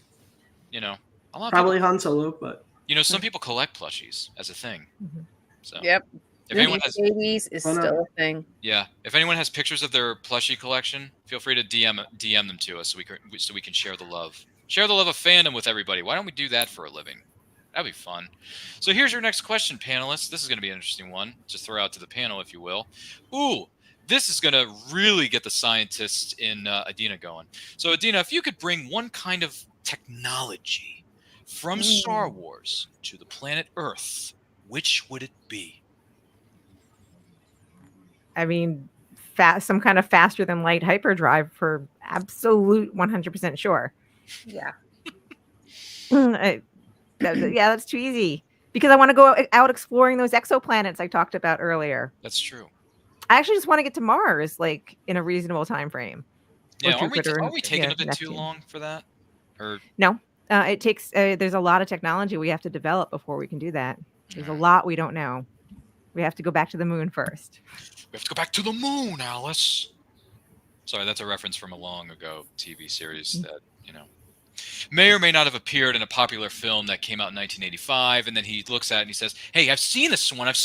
This is a classic. This is where Ralph dresses up as a man from space. You mean you've seen this? It's brand new. So I saw it on a rerun. What's that? You'll find out. Sorry, guys. I can't help it. It's one of the greatest films in American cinema. That's a great movie, yes. You know, in Germany, was it Bob Gale talked about that there wasn't a word for rerun? So the line in German is, I saw it on tape. Oh. There was no line for rerun. So they were like, all right, then I saw it on tape. That's what they replaced it with for the Germanized version? Wow. I saw it on tape. It's a rerun. You'll find out. That, by the way, the jokes that are made in 1955 about what happens 30 years later, like the in-jokes, you know what I mean? Hilarious. Absolutely hilarious. I mean, who becomes president in 1980? Ronald Reagan. The actor? Who's vice president? Jerry Lewis. Jane Wyman is first lady. And Jack Bentley is treasurer of the state. I've had quite enough. Thank you very much, future boy. It was my 10th or 11th birthday. That's Really? what we did. Is we went to see that movie in the theater. Nice. Oh, that is one of the best presents anybody could ever. I was completely and totally in love with Michael J. Fox at the time. I had from like the teen magazines. I had it stuck up on my wall. I had his picture stuck up on my wall. I was totally in love with him. You were smitten. Yeah. During COVID, I rented a theater with my family, and we saw Back to the Future in a private screening. Good choice. A private screening? Yeah. Oh man. Love it. I just saw it like 2 or 3 weeks ago. Did you? On the re-release. Oh, for the October 21st re-release. Yeah. Yep. Mm-hmm. Isn't that fun when you can go to a theater and just re-experience the greatness that are the classics? Yeah. Honestly, I think the 5 of us should go to a theater one time and watch a movie together. I think that'd be fun. I think that would be a blast. I think we can all look at each other and say, "This movie's great. Let's start quoting it." Like MST. Wait. Do the MST3K thing where we're all like sitting up in a row and yes. Yeah. Would you want to do that? Like all 5 of us? Well, of course, because they're robots. Of course, you would want to do it. So we would do it. So it's got to be a movie we've seen before, so we can just talk Back through to the Future. Right? Yeah, we can do that. Or what's another movie we can watch together? I don't know. Star Wars. Star Wars. Yeah, and now that I've seen the 3, I don't know if anyone's seen this. Christy, you may want to do some research on this, but the 30th anniversary just happened to the 3 Musketeers. That would be a fun movie to go back to. That's a great movie. That is one of my favorite adventure 30th films anniversary ever made. of what's his name, Kiefer Sutherland and Chris O'Donnell's iteration of the 3 Musketeers. Yeah, Charlie Sheen. Yep. And our favorite Tim actor Curry. of the time, Oliver Platt. Tim Curry, my favorite Disney villain. Jen loves Oliver Platt. Jen loves Oliver Platt. You do. He's fantastic. I mean, especially in You that. can have him. That I get Kiefer Sutherland because I also have had a crush on him since I was like. You 12. could take him. I got this Wait, have you had a sash from the crush- have you had a Queen of crush America. on- There's no Queen of America. It's not Queen of America. I beg to differ, infant. We're on quite intimate terms unless you can prove otherwise. Here's my proof. Oh, I see. It's Twit of the Month. Come to challenge the mighty Porthos. He's at me with a sword. The mighty who? Don't tell me you've never heard of me. Porthos Anyway. the pirates! Ah! And they just jump into the water. We did a 30th anniversary watch along for that. You can check it out on the Movie Nerds playlist there. So feel free to go back and watch that. Adina, you will have a blast going back and seeing that. That was a lot of fun that we did. That was a great panel too. We had a great panel that night. It was a lot of fun. And also watching that movie again has been a lot of fun recently. So feel free to revisit that. You might enjoy it after a bit. And Oliver Platt has all the best lines, so you know. You can just give him the entire script; he'll be fine. But if I could bring one piece of technology from Star Wars to Earth, what would it be? My gosh, you know, hyperdrive would be great because then we wouldn't have to worry about traffic. We wouldn't have to worry about being too slow on the highway, being too slow on the back way, the throughway, the freeway, the 401k, all those ways. Yeah, that's cool. I can dig that. Hyperdrive works on the planet. Yeah, that's what I'm saying. I don't have a problem with that. I think that's reasonable. If you want to bring it to Earth, Adina, it's fine. I'm not arguing. But I'm not going to copy off your paper either because that's called cheating. So in this case, the exam that we're taking, which is a science fiction exam, which, by the way, I wasn't all that good in science courses. I apologize. But, man, if I could bring a piece of technology from, from Star Wars, you know, I don't know. Some of the ships are really cool. I bring some of the ships back. I don't know. Depends. Maybe a Naboo Star Cruiser could be my new ship. I don't know. Who knows? Probably go with that. What about you, Christy? If you could bring a piece of technology from Star Wars to Earth, what would it be that hasn't already been said? Don't copy off our paper. I want like really good like hologram projectors. Ooh, that's fair. That's fair. That was mine. Oh, you copied off of Kearns' paper. We should all write them down and then hold them up. Yeah. Yeah, like in the movie Trivia Days where Kearns and I were competing, we had whiteboards for this stuff. I still have mine. Actually. Yeah, I still have one. I still use it because I compete every once in a blue moon if anyone's interested. Movie trivia fan leagues are still a thing. They're quite fun. And yes, we do have some Star Wars questions that have been thrown our way. 9 times out of 10, I'll get it right, but sometimes I get it wrong. And that's okay because not everyone is perfect. I'm sorry. I disappointed. But what was it? Jen, if you had a piece of technology from Star Wars to Earth that you wanted to bring up there, what would it be? Oh, man. Piece of technology? My first thought really was the droids. I mean, I know we kind of have that now to a degree, but to the extent of Star Wars with what they were able to come up with, really great, especially BD-1 units. Oh my gosh, what those little guys can do. Just make sure it doesn't have a bad motivator like a certain droid did in the first movie. Star 2, has a bad motivator. Look. Sorry, that was my poor execution of a Luke impression. I'm sorry. But anyway, Kearns, did you answer the question? What piece of technology would you bring from Star Wars to Earth? No, I didn't know, but I can't copy because I was thinking holograms. But I'll say blasters. Just be cool. Hokey religions and ancient weapons are no match for a good blaster. Walk around like the Old West. That'd be cool. You know, like Han Solo. Yeah. We just got to make sure the blasters go to the right people. True, but that's stun settings. We know that, so because that's kind of a problem, or at least it can become a problem. Well, that's why I didn't say lightsaber, because at least with blasters, they're like safeties and stun. Saying lightsaber. I was gonna say a lightsaber, and then I was like, people are just gonna come up and just chop off someone's arm. There's gonna be a lot of dismemberment, and then it's gonna turn into an episode of The Purge. Does anyone remember the Purge movies? Yeah. It's gonna end up like the Purge. I was gonna say lightsaber too, but still, I agree. It's like I think that's everyone's first thought. They're like, yeah, I want a lightsaber, and then it's like, but I also want all my appendages where they are. Because we need more weapons available. Well, I mean, if they're used in the right manner. Well, here's the thing: I would set my blaster to stun because I wouldn't want to really hurt anybody. So just stun them. They do it in the first movie. They do it in a few other movies, right? Don't they? Yeah, and they do it in the animated series. And the Bad Batch usually uses stun on their brothers. They don't really shoot anyone. See, we can use stun. Well, now I'm just thinking of the robot chicken sketch to where we're like, there's one set for stun, and like shoots him, and then the stormtrooper's always like, he said stun. He wasn't gonna kill you. He said stun. Oh, please.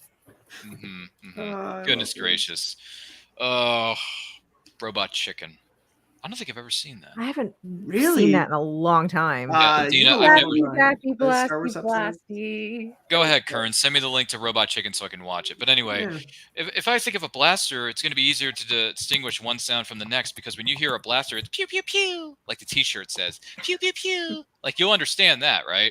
But when you hear a lightsaber, and you're like, oh gosh, things are about to get dismembered. I'm going the opposite direction. It's like Homer Simpson backing into the bushes. Yeah, the grass. Remember that? He's like, I'm going backwards, y'all. I'm not coming to this.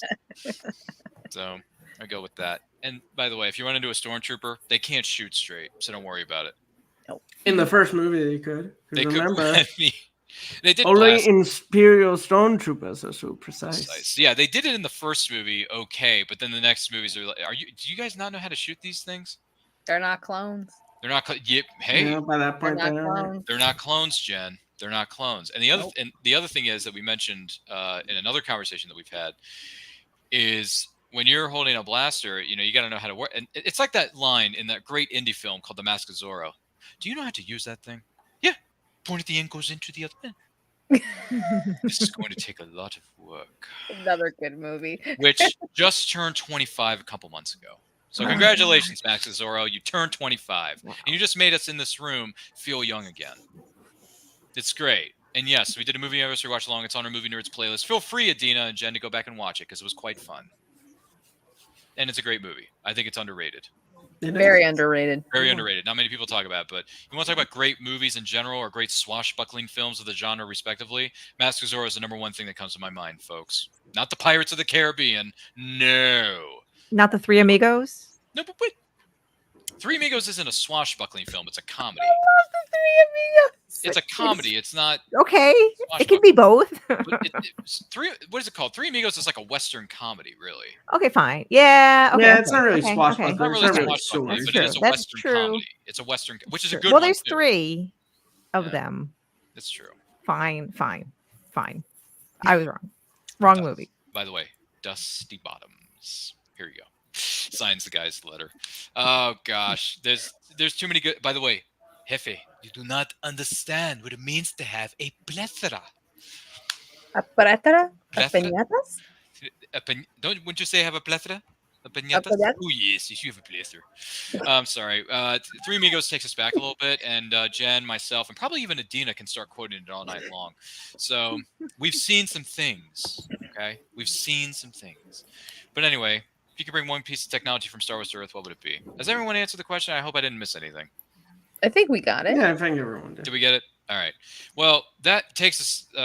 We have hit question number 60. We are 60 questions into this thing. Oh. Oh, 6 more, and you get the magic number. Yeah, but we're not going to execute Order 66.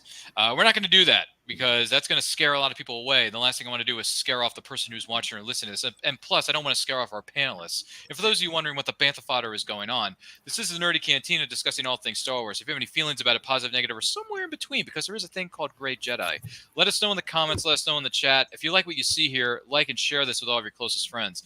Tell them about us. They're going to like the way they look after watching or listening to us discuss fandoms, including Star Wars and Star Trek. We guarantee it. So I know we normally stop at the 6, whatever, but just for kicks. So we got some new people on set. We're going to do one more question. How about that? Does that sound good to you?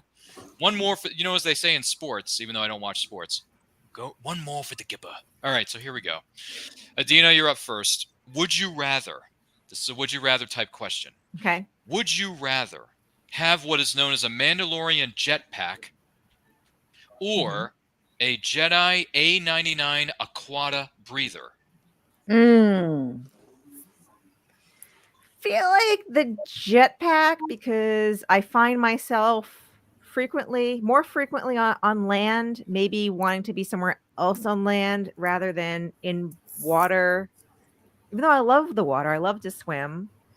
Feel like the jetpack's a little more practical, and I'm a very practical person. Fair enough. Absolutely fair enough. And thank you for sharing that with us. What about you, Mr. Kearns? Mr. Burns. Excellent, Smithers. Matt Kearns, would you rather have a Mandalorian jetpack or a Jedi A99 Aquata breather? Easily the Aquata breather. Because I have a little bit of a fear of flying, So the jetpack would not help that whatsoever because I can't watch movies when I'm flying a jetpack like I can when I'm on an airplane to distract myself. And then also every time I brought the aquatic breeder, I could just, oh, don't worry, this hasn't been a day for warm welcomes. Always the quota of episode 1, aren't you? Okay. All good. Which episode? It's all good. It's my favorite episode of the prequels, so it's all good. Phantom Menace, you and I are we're simpatico here. At least on that front. Jen would, say otherwise about my feelings about the other 2 films. But anyway, Jen, yeah. Well, hey, to each their own. To each their own. Jen, would you rather have a Mandalorian jetpack for the rest of your life or a Jedi A99 Aquata breather? Definitely the Aquata breather. I think when I think about it, from a D&D perspective, it's going to be one of those items that if I ran into an issue and I had to go underwater, I'd be like, please tell me I have something in this bag. I'm like, oh, thank goodness I have one. It's going to be like one of those items where you're like, why don't I have this? Why? I was going to say, I thought you were going to drop your Jenism, which is thank the maker. Is that your favorite line in all of Star Wars? That's the one you say all the time, every time all of us are here in a room conversing about Star Wars. You say, thank the maker. That's your favorite thing to say. I insert it when it's appropriate. Okay. You could have said it just now, but it's all right. We'll let it slide. Christy, Christy, would you rather have a Mandalorian jetpack so you can get places faster, including your college campus, or a Jedi A99 Aquata breather when you have to go swimming? I'm doing the Aquata breather because I could fly places, but I feel like underwater there's not that much technology. Mm-hmm. So I want that. Yeah. Because then I feel more comfortable. I would trust it. I don't know. That's fair. Cool. No, I did not expect to be in the minority with this one. Yay! Yeah. I mean, it's fine, but just I am a little surprised. But, are you? Yeah. Hey, that's it's one of the things about life. Sometimes. Well, did Ryan pick yet? I'm getting there. No matter what, I'm still in the minority. Whatever he picks. Yeah, whatever he picks. Okay. But depending on what he picks, there's a quote to use. No, it's there. It's all right. We can talk more about that later. So, would you rather have a Mandalorian jetpack or a Jedi A99 Aquata breather? Listen, I would love to explore the depths of the sea and see all the wonderful creatures that this Earth has, including some things that you may have seen in documentaries that you can watch on streaming services or online, because that's true. There's a lot of documentaries about under the sea. Under the sea. That's not a documentary. No, it's not, but it could be. Sebastian could be my tour guide, which I wouldn't mind, because Sebastian's one of the coolest characters ever. Oh, yeah. I mean, does anyone else here like Sebastian? I love Sebastian. I love Sebastian. She's got legs. She's got legs, you idiot. Anyway. My answer to this question is going to shock absolutely no one. It's a Mandalorian jetpack. Always two there are. No more, no less, a master and an apprentice. Yeah, there you go. Everyone's pulling the quotes tonight. Everyone's pulling the quotes out tonight of their arsenal, so respectively, of course. So I'm going with the Mandalorian jetpack because if I need to get somewhere, I'd rather take a jetpack than sit in traffic. So there you go. But I do want to explore some of the creatures, the wonderful creatures that are underwater, and see some, like, what's it called? Scuba diving or snorkeling. That's the other thing. I've never been snorkeling. I've never been scuba diving. I'd like to go snorkeling. I think I can pull that off. Fun. Scuba diving's a bit of a different animal because of the training, the breathing apparatuses, and the rules and regulations. But you would sound like Darth Vader. So it does. It does. But I think scuba diving might be a little too difficult for me. I don't know how anyone else feels about that. But I'm going with snorkeling. So I would try scuba diving. I've never done either, but I would definitely try scuba. You follow scuba? Oh, scuba. Sorry, that's a Ben Stiller movie. Anyone ever seen Along Came Polly? Yeah, whenever someone says scuba, no one's ever seen that. Only Kearns and I have seen that movie. Apparently, no one else has. No. You've never seen it? Did I know he tried to be a zebra? But he was not a zebra. He was a hippo. Jen, you've never seen Along Came Polly? No, I have not. All right, there you go. See? One movie, 2 movie, 3 movie, 4 movie. Everyone's getting movie assignments tonight, so you're welcome. Go and watch Along Came Polly. It's a rom-com with Ben Stiller and Jennifer Aniston. And Philip Seymour Hoffman. Oh, no, I have seen that. Oh, you have seen it? I have. Philip Seymour Hoffman's in it. Deborah Messing is in it from Will and Grace. Yes. Oh, Deborah Messing's in it? Yes. Yes. And who was the other oh gosh. Oh, but anyway, it's got a good cast in it, so just watch it. And Philip Seymour Hoffman is fantastic in it, so please sit down and watch. By the way, he plays the role of both Jesus and Judah. Exactly. By the way, Jesus Christ Superstar. Exactly. By the way, rest in peace, Philip Seymour Hoffman. We miss you, kind sir. Great actor, great talent. Lost him too soon. We miss you, buddy. He was great in the Hunger Games franchise as his last role. He was fantastic as Plutarch Heavensby. Goodness gracious, that guy knows how to command a room. I mean, he always has, but I'm just saying. Yeah. Hunger Games kind of enhances that because I didn't read the second and third book, so I didn't know who this guy was. So when he pulls his little twist there, I'm like, ooh, Philip Seymour Hoffman, you devil. Sneaky one, are you? Anyway, that's my poor attempt at Yoda, but it didn't work. Clearly, Adine didn't like it. So anyway, ladies and gentlemen. Your Alec Guinness is much better. Thank you so much. Truly wonderful, the mind of a child is. Anyway, so truly wonderful this episode of the Nerdy Cantina was, and we hope you have enjoyed this. This has been a lot of fun. So I want to take a moment to thank all of our panelists. I want to take a moment to thank you who may be watching or listening to this. If you're joining us live on the replay, thank you. We appreciate it so much. Christie, Snips, where can the good people of the interwebs follow you on social media, my good friend? You could follow me on Instagram at Snips & Co. for all my art, and you could follow me for Star Wars books at Admiral Reads and at Book Ascendancy. Fantastic. Thank you for being here. Greatly appreciate it. All we got to do is take a look. It's in a book. Anybody remember that? I remember. Rainbow, yeah. I remember like it were yesterday. Yeah, I've had the pleasure of meeting Sir Host of Reading Rainbow. He's a nice guy, LeVar Burton. What's up? Good to see you. So, and if anyone gets a chance to meet him at a convention, please do. He's got tons of memories of Reading Rainbow. It's fantastic stuff. Great guy. And yes, I know he was also Geordie. I'm not disputing that. He was great as Geordie as well. I want to give love to the Star Trek family. I'm not going to lie. TNG is my favorite. I said it. You're welcome, Adina. Jen, where can the person watching or listening to this catch up with all the incredible things that you're doing in podcasting? You can follow me at Rocking Your Bald, rocking_your_bald. That is my podcast for alopecia and all other things, where I talk to people in my community about alopecia and other things we want to talk about because it's my show. And you can follow me at Jen and Minya Kadaski. That is my personal handle. Thank you so much. You greatly appreciate it. Always a joy having you here. Matt Kearns, first time you've been on this show. I don't know if you ever want to come back because I outquoted and outsmarted you at every Whoa. But I am curious though, Matt. If a person watching or listening to this wants to know more about you and the incredible things that you're up to, where can they follow you on social media? You can follow me on Twitter at Kearns_Matthew. YouTube in two places, Matt Movies 611. That's kind of my dumping ground. I do a lot of different things over there. Video essays, movie fan-made trailers, movie tribute videos, a whole bunch of stuff. And then I work with the YouTube channel Take 3 Productions, where I host 3 shows.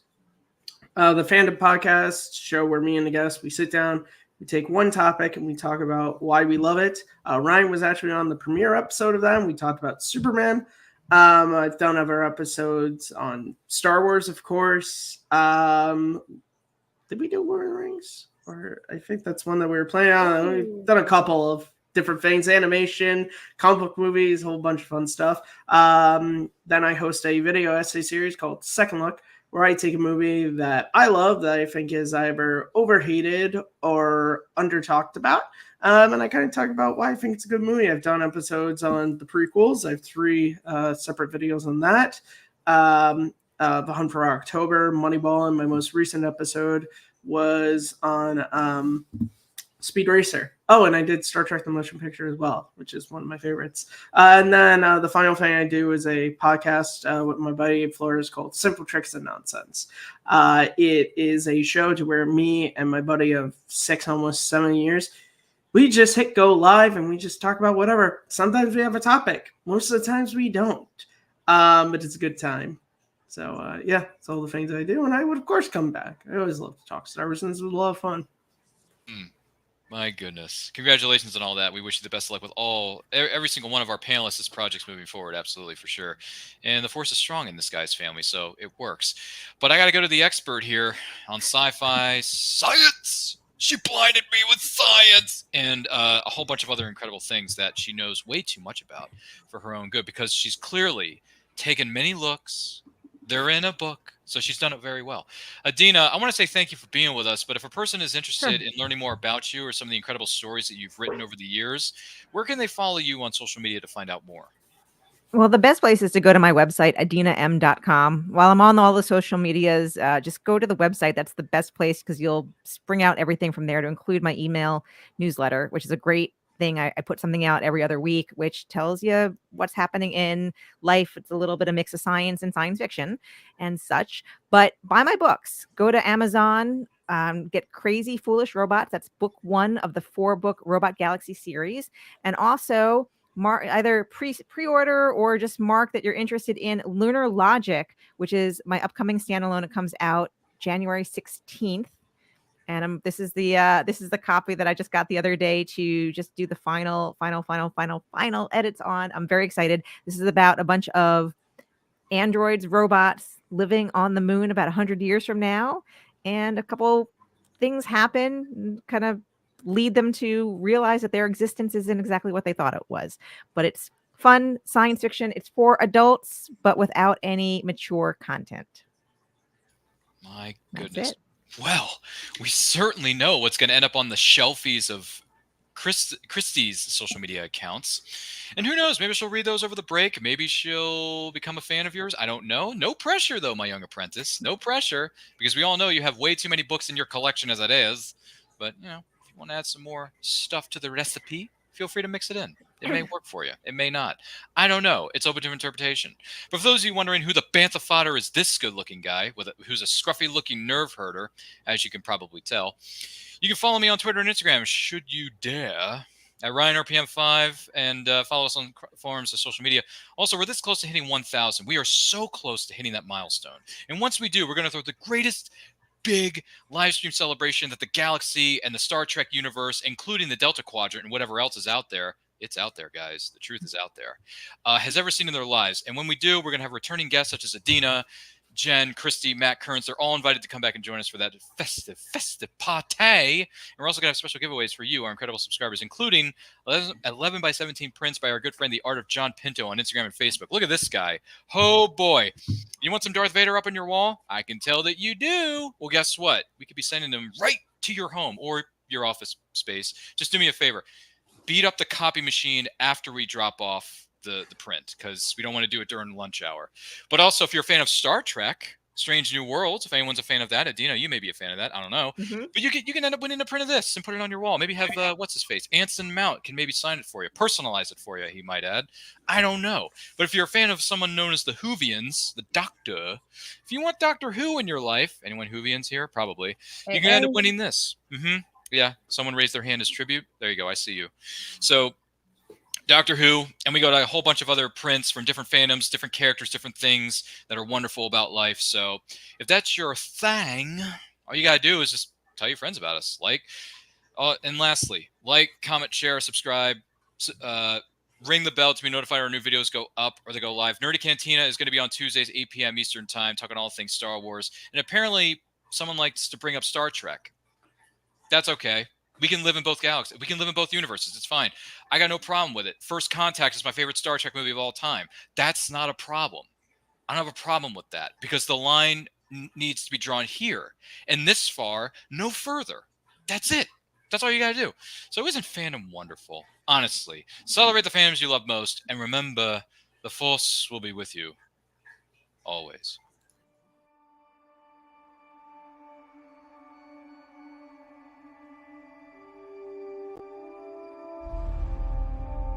There's so many. Has anyone been to them all? Not likely. I want to be the first one to see them all. Truly wonderful the mind of a child is. Come on. When you find people who need your help, you help them. No matter what. Good luck. We have hope. Hope that things can get better. And they will. Stand up together. Because that's when we're strongest. As one. You won't be going alone. You'll have a friend with you. No. I'll have a Jedi with me. You might wanna buckle up, baby.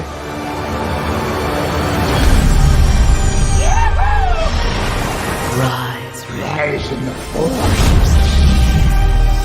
take care of us, little one. It'll take care of you. We had each other. That's how we won. Force is strong in my family. Its energy surrounds us and binds us. What is it they've sent us? Hope.